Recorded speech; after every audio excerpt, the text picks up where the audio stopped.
Ça fait 3 ans maintenant que je suis créateur de contenu sur les pages que je vous montre à l'écran.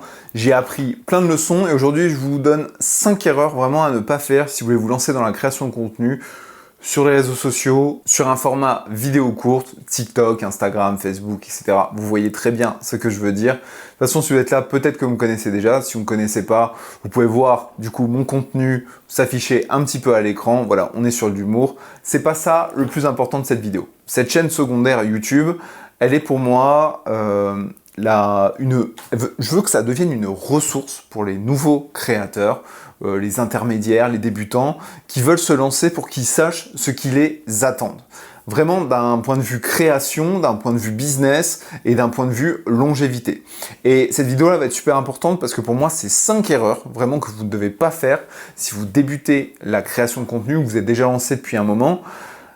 Ça peut vraiment vous sauver la peau et vraiment j'aurais aimé suivre ces conseils-là dès le départ, où j'aurais aimé que quelqu'un me les dise. Malheureusement, il n'y avait pas de vidéo comme ça quand je me suis lancé.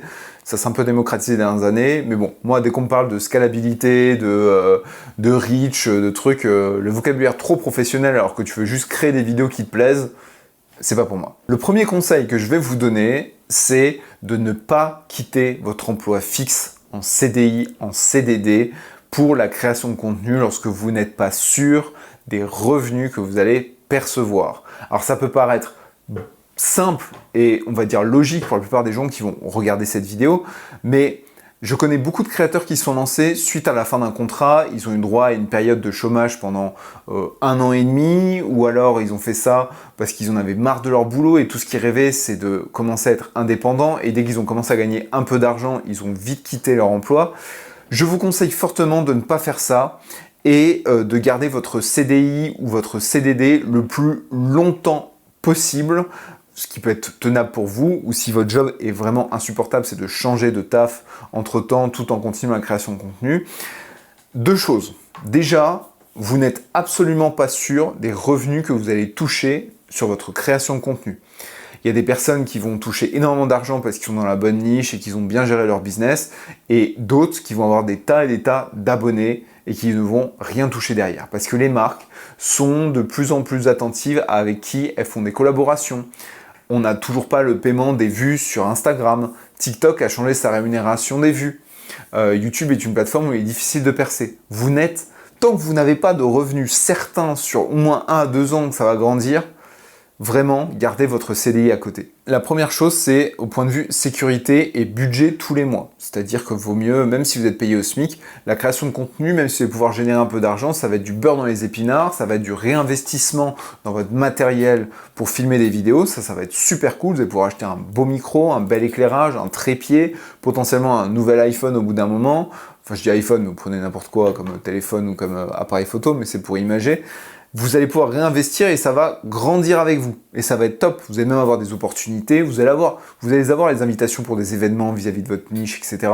Moi, je parle en tant que créateur dans la sphère musique, métal, etc. J'ai été invité à des festivals, c'était super cool. J'ai pu rencontrer du beau monde. Mais pour ce qui est au revenu fixe, les collaborations, ça change tous les mois. Et en tout cas, dans certaines niches, j'ai pu parler à d'autres créateurs, oubliez les collaborations à 1000, 2000, 3000 euros. Ça concerne vraiment certains créateurs, certaines niches, peut-être pas la vôtre. Donc faites bien attention à cela. Donc gardez toujours votre CDI qui convient à tous vos besoins, votre prêt IMO, votre loyer, votre nourriture, et le reste, c'est en bonus. Votre CDD, gardez-le le plus longtemps possible, c'est du même style. La deuxième raison, et je vais même en ajouter une troisième après, la deuxième raison, c'est que votre taf va vous permettre de garder une distance avec les réseaux. Si ça se passe mal, que vous avez une vague de haine, des dramas, que ça vous saoule, vous n'arrivez plus, vous comprenez plus les algos, vous avez perdu une partie d'engagement de votre base de followers parce qu'il s'est passé des trucs, on ne sait pas. Si vous avez ça, au moins vous vous dites, m'en fous, à la fin de chaque mois, j'ai quand même de quoi manger, boire, avoir un toit, et ça c'est le plus important. Vous ajoutez ça avec un bon cercle dehors, donc d'amis, les amis, la famille, bref, tout ce qui peut vous faire un bon cocon, c'est le filet de sécurité. Troisième point, ça va être d'apprendre aussi à créer son contenu en un minimum de temps, et d'avoir des idées qui sont effectives, parce que Croyez-moi, là ça fait du coup presque 2 ans que je suis du coup en total à mon compte via création de contenu. J'en ai gâché du temps à me compliquer la tâche avec des vidéos trop complexes, avec des scénarios qui n'en finissaient plus, à me dire que je dois publier qu'une fois par semaine parce que les gens, attention, ils veulent pas trop de contenu dans leur feed, etc. Vous allez vous monter la tête, alors que le début de mes pages Instagram, ça a été une stratégie simple, ça a été prends-toi 3 heures le samedi, et c'était beaucoup, des fois c'était beaucoup moins, fais tous tes reels de la semaine, voire même plus, et tu les publies jour après jour. Et tu les publies partout grâce à un outil comme Metricool, je mettrai aussi le lien en bio, c'est un cross-poster qui vous permet de poster sur plusieurs plateformes. Mais ça vous permet d'apprendre à créer du contenu sous la contrainte de temps. Et ça c'est important parce que c'est un peu une hot take, mais des vidéos qui sont super bien montées avec des super titres, etc. et tout, ça c'est bien pour YouTube si vous voulez faire un contenu qualitatif, cinématographique, etc. Mais là, ce qu'on voit en 2025 et là en 2026, c'est qu'il y a un énorme retour à l'authenticité, à voir des gens qui nous ressemblent dans la caméra, pas des gens qui sont à Dubaï, pas des gens qui vivent avec un 15 000 € par mois dans des superbes villas, etc. Bien sûr, leur vie est hyper intéressante, c'est de l'entrepreneuriat, c'est super, mais on veut trouver des gens qui nous ressemblent et qui ont des choses à dire. Donc l'authenticité, ça marche. Là, je vous filme, il n'y a pas de musique derrière, il y a très peu de coupures, il n'y a pas de script, mis à part les 5 points que je dois aborder. Vraiment, c'est YOLO total et moi je sens que cette vidéo va me plaire. Et ça vous permet aussi de vous dire, le mec n'a pas tenté de nous sortir du bullshit, etc. avec des montages de zinzin, des graphes, etc. Non, là c'est la vie, c'est la vraie. C'est ton pote qui te donne des conseils pour la création de contenu. Donc ça vous permet d'avoir une contrainte et de vous cantonner à pas mal de contenu court et un peu de contenu long, parce que le contenu long c'est quand même très compliqué de faire des vues et d'avoir de l'engagement dessus, parce qu'on perd l'attention des gens, mais bref, c'est pas le sujet. Le point numéro 1 pour vraiment faire un résumé, gardez votre emploi, le temps que votre création de contenu mais vraiment décolle sur le long terme. Je connais trop de créateurs de contenu qui ont dû les derniers temps aller retrouver un CDI pour pouvoir stabiliser leurs revenus et avoir de quoi manger à la fin du mois sans espérer qu'une marque les remarque entre-temps. Voilà, mon conseil. Mon deuxième conseil, c'est quand tu deviens créateur de contenu, c'est de te professionnaliser dès le départ. C'est pas parce que tu n'as que 10 000 abonnés, 20 000 ou 30 000 que tu ne peux pas proposer quelque chose à tes abonnés. T'es expert en quelque chose dans ta niche, propose des consultations, propose des e-books gratuits, des e-books payants si tu veux, ouvre un school comme moi j'ai pu le faire sur ton sujet de prédilection, crée une formation peut-être si tu as envie, si tu sais que ça peut aider les gens et pas les arnaquer. Il y a la formation, tu peux proposer des liens affiliés pour gagner de l'argent via Amazon, via d'autres programmes d'affiliation. En fait, ça va te permettre déjà de générer de l'argent et dans le contexte économique actuel, qui est contre avoir 100 à 200 € de plus à la fin du mois, il va falloir quand même une auto-entreprise pour ça. Je précise bien, ouvre bien ton auto-entreprise avant de toucher quelconque argent. Mais par exemple pour Amazon, quand moi je touche des commissions, quand des gens achètent des produits que je conseille sur Amazon via des liens affiliés, ça me remplit une cagnotte sur Amazon qui à la fin de l'année, je peux faire des cadeaux de Noël avec. Et c'est une dépense en moins sur le budget, une sacrée dépense en moins d'ailleurs. Donc n'hésitez pas à proposer des affiliations, à proposer des produits, à proposer quelque chose qui peut vous rapporter soit de la facilité dans votre vie, soit de l'argent, soit un service, soit une expertise. Voilà, n'hésitez pas parce que vraiment, le nombre d'abonnés, ça peut donner un social proof, une légitimité, mais franchement, la légitimité, vous allez l'avoir parce que vous allez donner, ce que vous allez dire. Si on sent que ce que vous dites, c'est pas un truc sorti simplement d'une requête ChatGPT, les gens vont naturellement venir vers vous pour du conseil. Il y a plein de coachs sportifs qui arrivent à gérer leur activité en ligne avec 5000 abonnés. Et c'est très peu de nos jours, vu qu'il y a une inflation. Donc n'hésitez pas à vous professionnaliser. D'ailleurs, je vous conseille pour les créateurs qui sont dans le divertissement, etc., de vous affilier à Amazon, proposer des produits qui vous plaisent à vous, que proposer à votre communauté, pour ensuite pouvoir vous acheter du matériel qui peut vous aider, comme un trépied, un nouveau portable, bref, ce que j'ai déjà dit avant. Le troisième conseil, c'est vraiment, avant de te lancer en création de contenu, pose-toi déjà cette question. Est-ce que tu veux faire du contenu éducatif spécialisé dans une niche ou du divertissement pour tout le monde? C'est déjà deux voies qui sont très différentes. Dans un, tu peux toucher tout le monde, la personne lambda, etc. Bref, mais il y a beaucoup de concurrence. Donc il va falloir quand même sortir du lot. Dans l'autre, tu vas toucher une niche, un follower cible, des personnes qui vont chercher de la connaissance vis-à-vis d'un sujet par rapport à toi. Ça peut être du contenu éducatif, du contenu découvert, tu découvres en même temps que les gens, tu proposes des choses. Donc c'est déjà deux voies différentes. Et une fois que tu choisis ça, par exemple si tu choisis le domaine de la niche avec de l'éducatif, d'apporter de la valeur aux gens, fais bien attention à ce que ce sujet ne te saoule pas sur le long terme. On a excusé à plein de youtubeurs et de créateurs de contenu d'avoir reviré de sujet au bout d'1 an, 2 ans, 3 ans. Mais si tu fais comme moi à changer de sujet et à changer de format trop souvent, tu vas perdre une partie de tes abonnés. Et je parle du coup en connaissance de cause, c'est une expérience personnelle. J'ai 2 comptes que je vous ai montrés. Il y a le compte Thomael qui parle de musique, de nostalgie, tout ce qui est métal, rock, etc.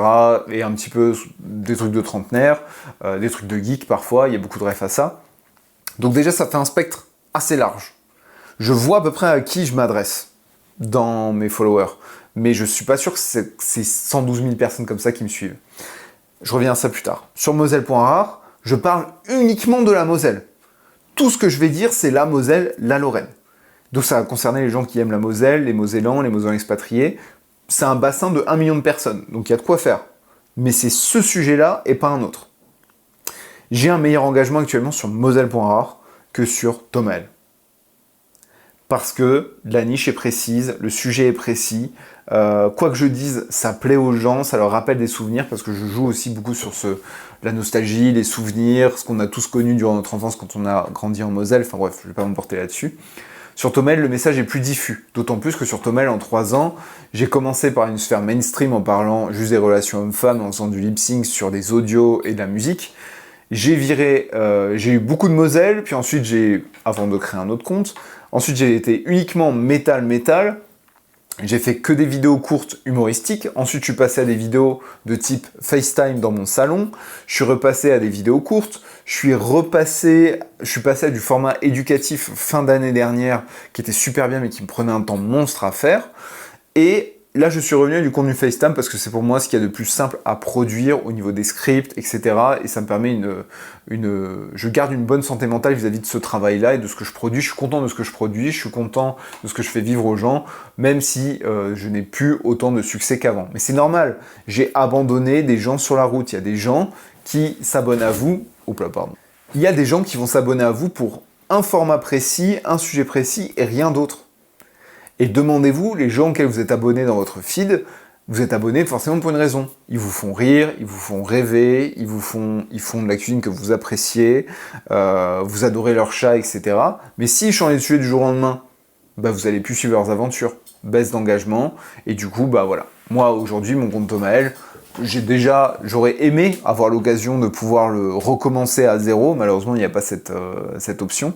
Mais sachez que si je pouvais demain recommencer le compte Thomael à zéro, Meta a banni mon IP, mais ça sera une autre vidéo, donc abonnez-vous pour ne pas la louper. Je pouvais recommencer, je recommencerai. Moselle.rare, pas du tout. Là, on est bien lancé, c'est nickel, le sujet il est fixé, il n'y a rien à redire. Mais Thomael, si je pouvais recommencer, je recommencerais. Et je me brainstormerai quand même beaucoup sur quel sujet précis je veux parler.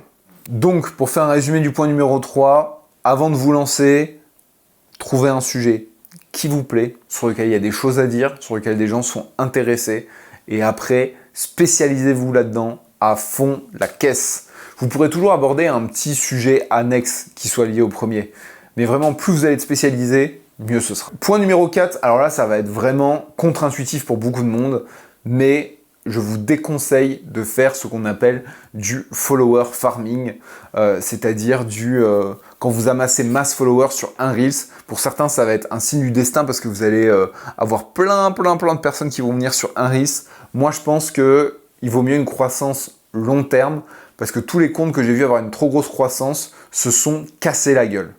Parce que peut-être ils ont fait un contenu qui a été viral qui n'était pas leur contenu de base, et du coup leur engagement a drastiquement baissé parce qu'ils ont que eu des followers pour ce contenu-là, ce que je disais sur le point numéro 3. Je vous montre à l'écran, j'ai déjà eu des Reels qui ont fait des scores de zinzin, parce que c'est de l'appel à s'abonner, et ça m'a permis de faire des gros coups de pouce à l'époque, mais sur toutes les personnes qui sont venues à ces moments-là, combien sont restés ? Combien sont encore actives? C'est ce que j'ai mentionné aussi sur mon school. Des gens qui restent abonnés à vous, mais qui ne regardent plus vos vidéos, qui ne regardent plus vos stories, qui ne voient plus votre contenu dans leur feed, c'est la pire chose du monde. Parce qu'ils ne seront plus engagés.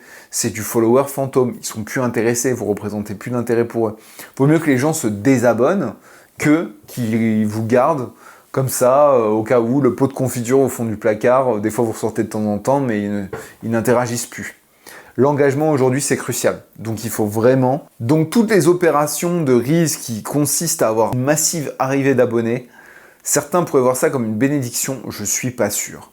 La meilleure croissance que vous pouvez avoir, c'est vis-à-vis d'une série de vidéos où vous montrez votre expertise, ou alors une vidéo où vous avez montré votre humour, et ça a plu à beaucoup de gens, enfin votre humour, votre personnalité, etc. Et ça a attiré parce que vous êtes resté vous-même, il n'y a pas eu de démarche d'attirer des gens. Maintenant, des fois, je ne sais pas, si vous avez un tout petit compte, vous avez fait un follower farming, enfin un appel à abonner dans un Reels, et vous avez reçu plein de monde, et c'est des gens qui sont actifs, tant mieux pour vous. Et que ça dure le plus longtemps possible. Je vous le souhaite. Mais attention à cette pratique qui n'est peut-être pas la meilleure. Et le point numéro 5, je vous ai fait un petit foreshadowing avant, mais c'est ouvrir trop de comptes Instagram. J'en ai eu à mon max, il y a eu Thomael, Moselle.rare, 10 000 pas, qui était un compte plus ou moins caché, Thomas Reel, où je conseille Instagram, et mon compte privé perso. Et ce qui s'est passé, c'est que j'avais trop de comptes, des comptes sur lesquels je n'avais pas forcément communiqué, et certains de mes abonnés ont commencé à signaler les autres comptes pensant que c'était du fake, c'était des gens qui voulaient usurper mon identité, etc. Et Insta, à force d'avoir des signalements, a fini par bannir mon IP, croyant que j'avais usurpé une identité, ma propre identité. Bref, ça fera vraiment l'objet d'une vidéo. Mais n'ouvrez pas trop de comptes sur Instagram, restez fixé sur un compte principal, voire un compte secondaire.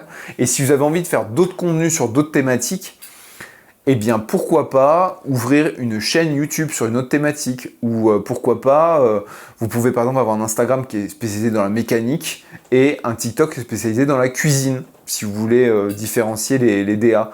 Mais je vous déconseille d'avoir trop de comptes sur une plateforme, et même trop de comptes à gérer. Ben, c'est de la charge mentale en plus.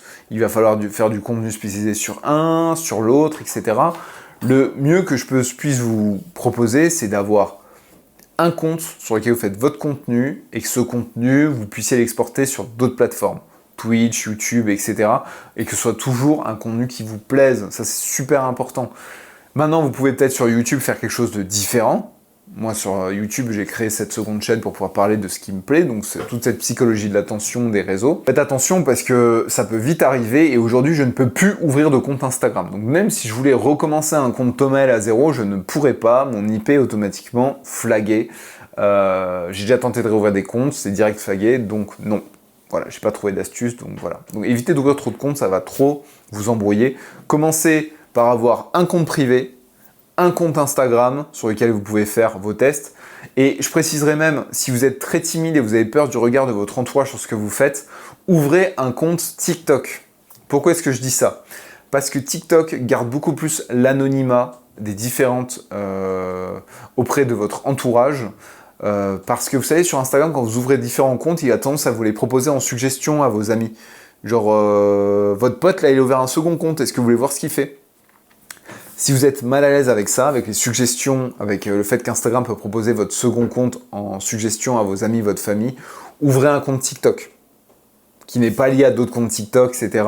Et là, faites votre bise dessus, vous voyez comment ça marche. Et si ça marche bien, si vous voyez que vous arrivez à amasser 3000, 5000, 10 000 abonnés, exportez ensuite vos vidéos sur Instagram et là, vous verrez que ce sera... vous êtes déjà assuré que vos vidéos plaisent, que vous savez comment fonctionne tout ça, donc vous partez déjà avec plus de confiance. Voilà, c'est mes 5 conseils. Je ne dis pas que j'en aurai pas d'autres, mais je pense que c'est 5 très bons conseils à suivre si vous vous lancez dans la création de contenu. Bon, cette chaîne est toute neuve, je pense que cette vidéo, elle aura, allez, 100 vues, sait-on jamais, mais je tenais quand même à la faire parce qu'il y a beaucoup de choses où je me dis, tiens, ça, j'aimerais en parler, et le format court n'est pas du tout adapté, donc voici un petit peu mes réflexions vis-à-vis de ces sujets-là. Si vous êtes intéressé par la création de contenu et que vous voulez vraiment maîtriser tout ce qui concerne l'algorithme, l'attention des gens, comment gérer sa famille, ses amis, comment trouver une routine de création, ne pas y passer trop de temps, ne pas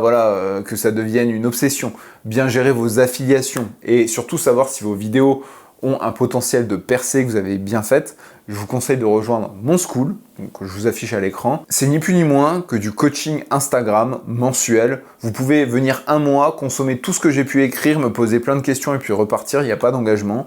La plateforme, elle est vraiment bien faite parce que j'ai pu mettre vraiment tout ce que je savais actuellement sur les réseaux sous forme d'articles et mes différentes stratégies pour augmenter sa visibilité et la viralité.